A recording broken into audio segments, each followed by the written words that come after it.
அனைத்துலக உயிரோடை தமிழ் ILC தமிழ் உயிரோடை தமிழில் அன்பர்களே, உலக நகர்வுகள் வாரந்தோறும் ஒவ்வொரு செவ்வாய் பிரித்தானிய நேரம் 8 மணி பிரதான செய்திகளை தொடர்ந்து இடம்பெறுகின்றது. உலக நகர்வுகள் இந்த நிகழ்ச்சியில் எங்களோடு போரியல் ஆய்வாளர் அருஸ் அவர்கள் இணைந்து உலக நகர்வுகளை அவதானித்து உயிரோடை உறவுகளுக்கு எடுத்து வரும் நிகழ்ச்சியாக இந்த நிகழ்ச்சி இடம்பெறுகின்றது.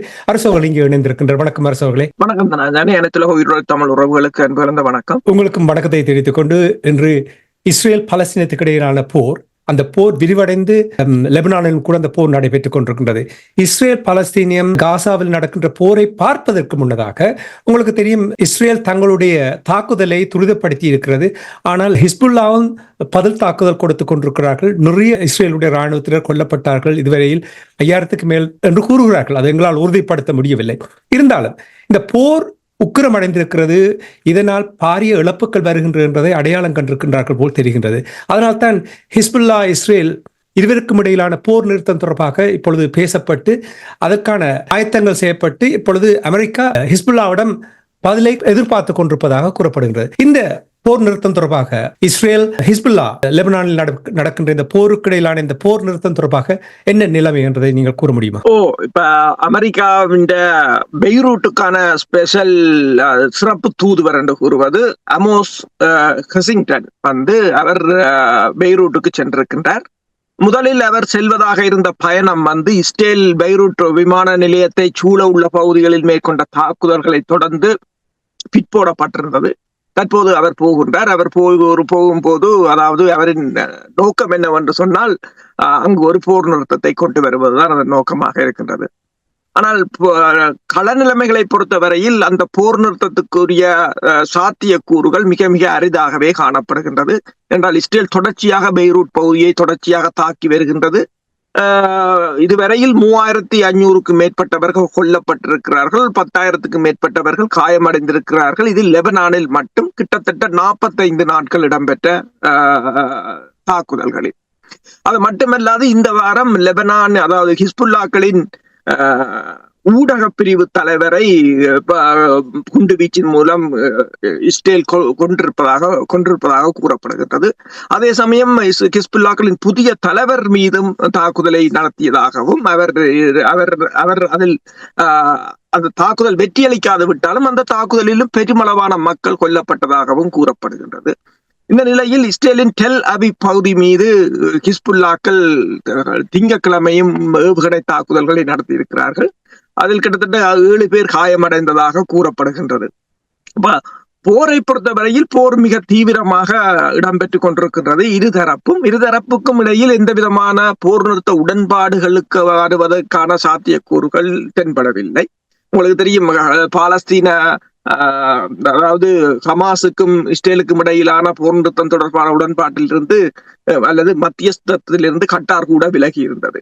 என்று சொன்னால் இது எல்லா தரப்பினரும் தங்களை, அதாவது அதை ஒரு பொருட்டாக மதிக்கவில்லை அல்லது அந்த பேச்சுவார்த்தையை ஒரு சீரியஸாக மதிக்கவில்லை என்பதால் அவர்கள் அதனை தாங்கள் அதில் நீடிப்பதில் அர்த்தமில்லை என்று கூறியிருக்கிறார்கள். அதே போலதான் இப்ப பார்த்தீர்கள் என்று சொன்னால் இஸ்ரேல் இதில் பெரிய அளவிலான அக்கறை காண்பிக்கவில்லை என்று சொல்லும் போது அந்த அமெரிக்காவின் சிறப்பு தூதுவர் போவதால் பெரிய அளவில் பலன்கள் ஏற்பட்டுவிடும் என்று இப்போதைக்கு கூற முடியாது. இதே நேரத்தில் ஹிஸ்புல்லாவினுடைய ஊடக துறை பொறுப்பாளர், ஊடக பேச்சாளரை இஸ்ரேல் குறிவைத்து அவரை கொண்டிருக்கின்றது. இது தொடர்பாக உண்மைதான்.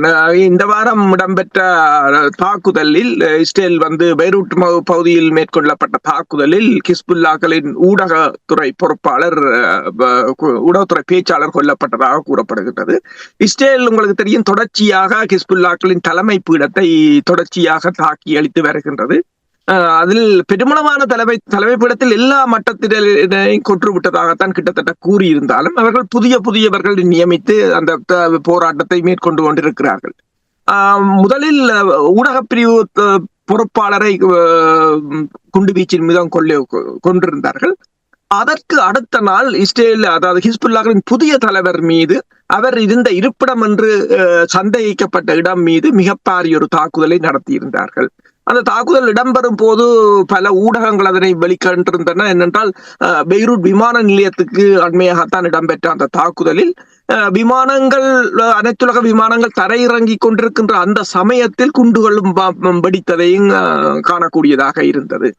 போது அது அந்த அவர் அதாவது ஹிஸ்புல்லாஹின் தலைவர் கொல்லப்படவில்லை என்றாலும் அந்த தாக்குதலில் பெருமளவான மக்கள் கொல்லப்பட்டதாகத்தான் கூறப்படுகின்றது. எனவே 45 நாளில் கிட்டத்தட்ட 3500க்கும் மேற்பட்டவர்கள் இந்த தாக்குதல்களில் அங்கு கொல்லப்பட்டிருப்பதை இங்க நாங்கள் குறிப்பிடலாம். சரி, இனி கிட்டத்தட்ட 100க்கு மேற்பட்ட உணவு வழங்கும் வாகனங்கள் காசாவுக்கு செல்லும் பொழுது அதை சூறையாடியதாகவும் வன்முறையில் ஈடுபட்டதாக ஐநா குற்றம் சாட்டி இருக்கிறது இஸ்ரேல் மீது. இது தொடர்பாக உண்மைதான்.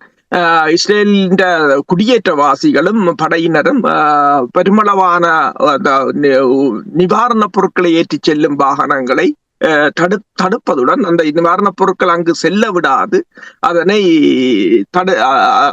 அழிப்பதாகவும், அதாவது அதனை உடைத்து அதனை எரிப்பதாகவும் காலில் போட்டு மிதிப்பதாகவும் என்று சொல்லி மிகப்பெரிய ஒரு அனர்த்தத்தை அங்கு மேற்கொண்டு கொண்டிருக்கிறார்கள். எனவேதான் ஐக்கிய நாடுகள் சபை அண்மையில் கடந்த வாரம் கூட ஒன்றை கூறியிருந்தது. அதாவது இந்த இஸ்ரேல் படையினர் மேற்கொள்வது அவர்கள் அந்த கடந்த வாரம் வெளியிட்ட ஒரு அறிக்கையின்படி, அதாவது மத்திய கிழக்கில் இடம்பெறுகின்ற இந்த காசா பாலஸ்தீன இஸ்ரேல் போர் தொடர்பான அறிக்கையில் ஐக்கிய நாடுகள் சபை குறிப்பிட்டதும் அதுதான். இஸ்ரேல் செய்வது இனப்படுகொலை என்று சொல்லியும் உணவை ஆயுதமாக பயன்படுத்துகிறார்கள். அது மட்டுமல்லாது இஸ்ரேலின் அமைச்சர்கள் கூட, பெருமளவான அமைச்சர்கள் வெளிப்படையாகவே இந்த அத்தியாவசிய பொருட்களான எரிபொருட்கள், குடிநீர், உணவு இவற்றை நிறுத்த வேண்டும் என்று வெளிப்படையாக பேசுவது மட்டுமல்லாது அந்த செயலிலும் அவர்கள் இறங்கி இருக்கிறார்கள் என்று சொல்லியும் பெருமளவான அந்த மக்களை பட்டினி போட்டுக் கொள்வதற்குரிய நடவடிக்கைகளை இஸ்ரேல் மேற்கொண்டு வருவதாகவும் வெளிப்படையாகவே இந்த ஐக்கிய நாடுகள் சபை குற்றம் சுமத்தியிருந்தது தனது அறிக்கையில்.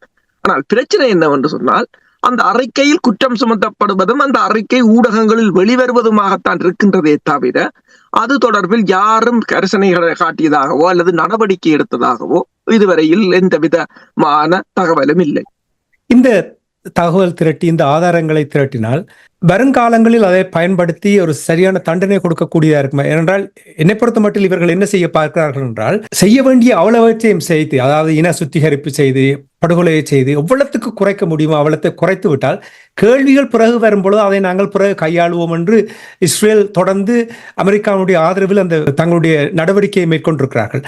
எது இருந்தாலும் இப்ப ஐக்கிய நாடுகள் சபை என்று கூறும் பொழுது உறுப்பு நாடுகள் இருக்கிறார்கள். நிச்சயமாக அவர்கள் கேள்வி கேட்க வேண்டும். கேள்வி கேட்கவில்லை என்றால் அந்த உறுப்பு நாடுகளாக அதில் ஐக்கிய நாடுகள் சபையில் இருப்பதில் எந்த ஒரு அர்த்தமும் இல்லாமல் போகும். அப்ப இவற்றை உங்களுக்கு தெரியும், இலங்கையில் நடந்த போர்க்குற்றத்தின் பொழுது ஐக்கிய நாடுகள் சபை கூறியிருக்கிறது, தங்களிடம் செய்மதி படங்கள் இருக்கின்றது, போருக்கு முன்னர் இவர்கள் அடித்த தாக்குதலுக்கு பின்னர் என்று. அப்ப இவை ஒரு காலகட்டத்தில் பயன்படுத்தப்படுமா அல்லது இவை எல்லாமே ஒரு கண்துடைப்பு நாடகமாக ஆவணப்படுத்தப்படுவதற்கு மட்டும்தானா? ஐக்கிய நாடுகள் சபையாக இருக்கலாம், அனைத்துலக மன்னிப்பு சபையாக இருக்கலாம், அல்லது மனித உரிமைகள் கண்காணிப்பகமாக இருக்கலாம், அல்லது IMF ஆக இருக்கலாம். எல்லா அமைப்புகளும், இந்த சுற்றுச்சூழல் அமைப்புகளாக இருக்கலாம், தொண்டு நிறுவனங்களாக இருக்கலாம், எல்லா அமைப்புகளும் அவர்கள் மேற்குலகம் சார்ந்தவர்கள். அவர்கள் இந்த பாவப்பட்ட நாடுகள், வறிய நாடுகள், ஏழ்மையான நாடுகளை தண்டிப்பதில் தான் முன்னிற்கிறார்களே தவிர எங்கேயும் நீங்கள் மேற்குலக நாடுகளில் இந்த ஐக்கிய நாடுகள் சபை தண்டனை வழங்கியதாக நாங்கள் எங்கேயாவது செய்திகளில் பார்த்திருக்கிறோம். அந்த அமெரிக்க அதிபர்கள் எத்தனையோ பேர், ஈராக்கில் கூட உங்களுக்கு தெரியும், வெப்பன்ஸ் ஆஃப் மாஸ் டிஸ்ட்ரக்ஷன் என்று சொல்றது, பேரழிவை தரும் ஆயுதங்கள் இருப்பதாக கூறி அங்கு தாக்குதலை நடத்திய அமெரிக்க தலைவர்கள் யாரும் யார் மீதும் தண்டனை கொடுக்கப்பட்டிருக்கிறதாண்டா இல்லை. ஐக்கிய நாடுகள் சபையின் மனித உரிமைகள் ஆணைக்குழுவில் அமெரிக்கா அங்கம் வகிக்கிறதாண்டா இல்லை. ஏன் அதில் அங்கம் வகிக்கவில்லை என்று சொன்னால், அது இஸ்ரேல் செய்கின்ற மனித உரிமைகள் தொடர்பான பிரச்சனைகள் வரும்போது அது அமெரிக்கா அதில் ஏதாவது பதில் கூற வேண்டும் என்று அமெரிக்கா இல்லை. அப்ப அவ்வாறான அமைப்பில் ஏனைய நாடுகள் ஏன் இருக்க வேண்டும் என்ற ஒரு கேள்வியே எழுகின்றது. இப்ப ICCயை பார்த்தீங்கன்னு சொன்னால் ICCயில் இஸ்ரேல் இல்லை.